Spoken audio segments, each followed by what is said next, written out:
Please don't do this. I didn't kill her, okay, dude? I swear I don't know anything about it. It wasn't me. The tears dripping down Mason Muller's cheeks gave me a moment of pause as I removed the knife from the sheath. He sounded genuinely scared. He looked scared too. His face was screwed up with fear, and his eyes bounced crazily between my face and the machete-like knife I held. He was just a 19-year-old kid, barely able to grow a beard. From a good family, he didn't seem like the type. But nothing else made sense. It had to be him. It had to be. Would you trade your life for hers? I asked him. What? What are you talking about? She's dead, man. I barely even knew her. I didn't do it. He squirmed, the thick zip ties digging into his ankles and wrists as he tried to break free. I didn't think the zip ties would break. They were the kind law enforcement used. And the anchors I drilled into the concrete floor in my basement wouldn't be coming loose either. Would you trade your life for hers? I said, close to yelling this time. Yes or no? Yes, I would if I could, okay? But I didn't do it, man. I didn't. I looked at him, his pleading blue eyes, the steady stream of tears, the quivering chin. Kneeling down next to him, I pulled his t-shirt up to reveal his stomach. No, man! He screamed. No, don't do this! I touched the edge of the blade to his stomach, just above his belly button. He had barely any hair around his navel. He just finished puberty a few years ago. Could this kid have killed my wife? I didn't do it! We'll see, I said, and slid the blade across his skin. My throat constricted as the clerk of the court read the verdict. Not guilty. I sat down heavily in my seat behind the prosecutor's bench. My vision grew hazy as I looked over to see Mason Muller hug his lawyer, a relieved smile on his face. The kid's parents reached over the wooden railing and wrapped their son in a hug next. I'm sorry, Rick, the assistant district attorney said to me. I looked up at her, my thoughts somehow jumbled and completely blank at the same time. I wanted a drink, but the thought of one made me feel nauseous, more nauseous than I already was. After all, that's what had started this whole thing. It was the reason that my testimony wasn't taken seriously, why Mason Muller was now a free man. Nina and I had been fighting a lot in the weeks before her death, because I had been drinking a lot. We'd gotten into it one evening just before she was scheduled to tutor Mason, something she did to help bring in a little extra money. She specialized in college algebra, but also tutored in English and creative writing. As I left our townhouse after a shouting match, I ran into Mason on the front steps. I could tell by the look on his face that he'd heard the fight, but I didn't care at the time. I didn't know anything about him, aside from the fact that my wife had tutored him only a couple of times at that point. I moved past him with barely a glance, heading to a bar a few blocks away. When I came home 3 hours later, I caught him in the house. At least, I thought it was him. I was drunk, but the man who rushed out my back door certainly looked like Mason. My wife was face down on the floor in the kitchen, a knife sticking out of her back amid a dozen or more stab wounds. I called the police, the alcohol in my system serving to make the reality of the situation nothing more than a haze. They immediately suspected me, putting me in cuffs and drawing my blood to get an accurate blood alcohol level. I was slurring my words, telling them about Mason, or who I thought was Mason. The problem was that my memory was in question during the trial, given my stellar 0.245 blood alcohol level. The defense attorney went to town with that. Additionally, while Mason's DNA was in the house, it wasn't on the murder weapon, nor on Nina's body. This, combined with the fact that both Mason's mother and father said he was home at the time of the murder, made sure that he wasn't held criminally responsible for Nina's death. But I knew it was him. Even if my memory was fuzzy on the details, I knew in my gut that he did it. And I knew of a way to find out for sure. Working for the SCP Foundation has its perks. When Nina was killed, I'd been with the Foundation for a little over a decade. I'd worked around lots of different SCPs, but the one I was thinking of was like no other, and it was classified as safe, so getting it wouldn't be much of a problem. $100 slipped to the right guard in the low security storage area got me access and also a few minutes of camera malfunctions. The guard knew me, and I knew him well. He was more than happy to do it. The $100 was just a courtesy. The SCP, a kind of cross between a parang and a Bowie knife, left the facility tucked into my pants. It was a little awkward to walk with, but I made it out without any issues. Next was the matter of getting Mason Muller without being arrested. All my plans would go up in flames if I was caught, so I had to be smart about it. Luckily, Mason was a lot like other 19-year-olds. He liked to go out and party with his friends. I followed him for weeks, watching his habits and looking for times when he was alone and vulnerable. When he wasn't at classes, which seemed to be most of the time, he was usually hanging out with a group of other college-age males. And like other college-age males, it wasn't uncommon for Mason to drive drunk on occasion, which made things easier for me. Waiting several hours in my car for Mason to come out of the pool hall was easy. I was close to the prize, trading his life for Nina's. Any doubts I had about his involvement in her death, I pushed away with preparations and memories of Nina's smiling face, and recollections of how it felt when I finally sobered up and realized that she was actually gone. But the one thing I hadn't done since the night Nina died was drink. There were times when I'd wanted to, the end of the trial being among the most tempting, but I didn't. It had taken my wife's death for me to see how much a problem my drinking was, and a realization like that is not something you take lightly. So when I saw Mason stumble out of the pool hall toward his car, I was ready. I just had to hope that no one came around the side of the building in the next several minutes. But it was a Wednesday, and I knew from my weeks of research that it was the day with the least amount of traffic to the pool hall. I crouched in the dark behind my car, waiting until Mason put the keys in his door, at which point I hurried across the parking lot. My plan was to sneak up on him and put him in a headlock, applying enough pressure for a couple of minutes to cut off the flow of oxygen to his brain, knocking him out. Unfortunately, I didn't surprise him. He turned his head as I walked up, and when he saw it was me, he tried to run away. I reached out and caught a handful of his shirt in my hand, yanking him back to me. He threw a couple of elbows into my ribs, but I did manage to get my arm around his neck.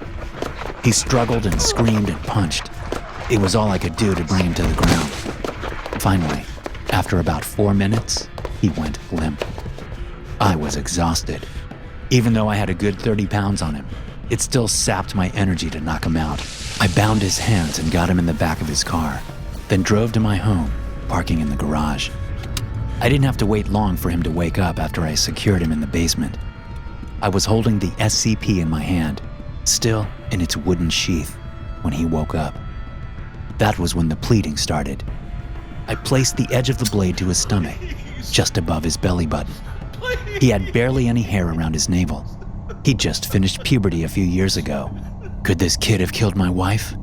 But I knew I wasn't wrong. I knew it. And I knew he'd say anything to save his life. I didn't do it. "We'll see," I said, and slid the blade across his skin. I made sure the cut was longer and wider than 3 inches to be safe. It wasn't pleasant, watching his skin part and the blood well up. But neither was the sight of my wife dead on the floor, stabbed in the back. He screamed as though I'd plunged the blade into his guts. But when I stepped back and sat in the chair I had nearby, he grew confused. He looked down at the cut and then up at me. He had no idea what was coming. I was pleased to see that the cut didn't bleed very much. I think this anomaly surprised him. But he kept his mouth shut, probably afraid he'd only serve to piss me off if he continued to plead for his life. I took note of the time on the clock I'd brought down from the kitchen, and I sat back to wait. Unfortunately, Mason couldn't keep his mouth shut for long. About an hour passed before he started up again. What's your fucking game, man? He whined. You're going to torture me or something? You get off on watching young guys bleed? What the hell is this?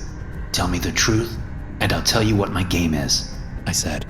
I told you, I didn't fucking do it, dude. You're a goddamn psycho. My dad's going to sue your ass. You'll go to jail for years. "Don't you fucking talk to me about jail, you little shit," I said, lunging toward the kid with the knife in my hand. I wanted to stab him with it, to hack him to bits, but I wouldn't. Even if that's what I wanted to do, I didn't have it in me. What the fuck is this? He said. If you're not going to tell me why you killed my wife, then I don't want to hear you speak. Do you understand me? Mason shook his head, but he didn't speak. Another hour passed before he started complaining of strange sensations in his stomach. I feel sick, man, he said. There's something wrong. This doesn't feel good. I think I'm going to be sick. I smiled down at him. What did you do? Did you poison that knife or something? What kind of fucked up shit is this? Ah! He cried out in pain, convulsing, trying to double over, but unable to because his legs and feet were still bound to the 4 metal anchors. I turned my attention to the wound on his stomach. When I saw it move, bulging out slightly as if something was pressing tentatively on it from the inside, a ball of excitement blossomed in my stomach. Make it stop! Mason cried as something pressed on the wound again. Then his words left him.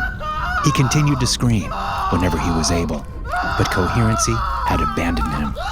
The wound split several inches, growing wider as it opened from the inside.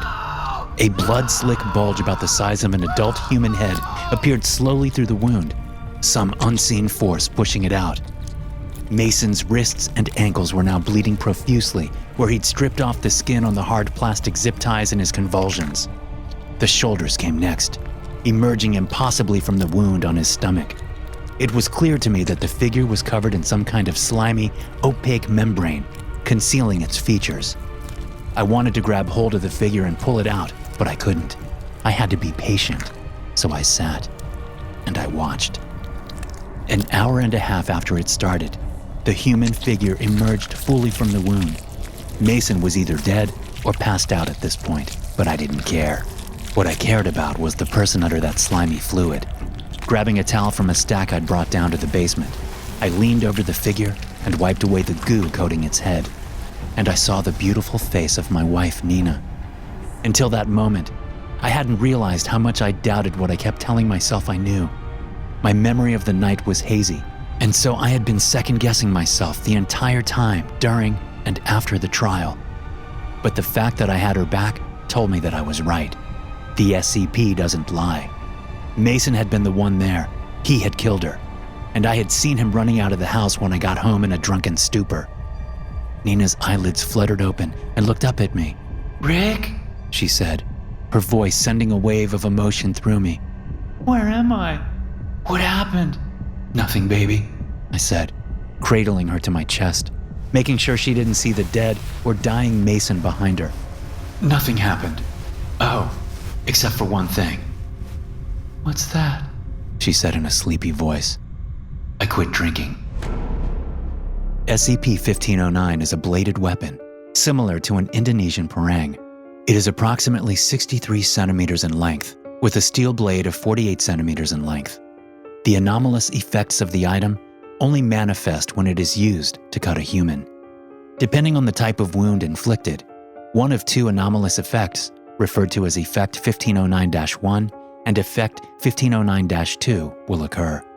Small wounds of 7 centimeters or less will cause a number of pharaoh ants to appear from the wound. This is Effect 1509-1. Effect 1509-2 occurs when the item inflicts a wound on the torso, neck, upper arms, or thighs greater than 7 centimeters. Blood loss from the wound will be significantly lower than what would normally be expected of such a wound. However, within 3 hours of being cut, the subject will begin to feel nauseous, complaining of unpleasant sensations of movement from within the wound.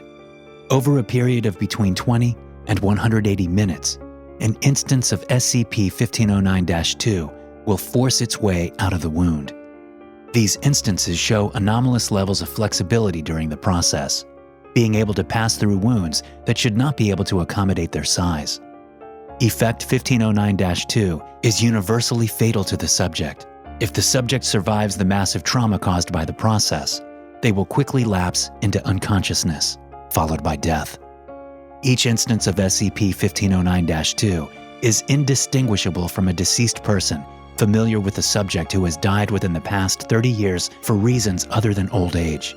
If a wound is made using SCP-1509 on a subject who has committed murder, manslaughter, or who has otherwise been directly responsible for the death of a human being, the instance of SCP-1509-2 produced is typically one of their victims. Hey guys, thanks for listening. Be sure to subscribe to the podcast for more SCP stories like this one. You can also check out some more episodes from the SCP Experience podcast here. I'll see you in the next one.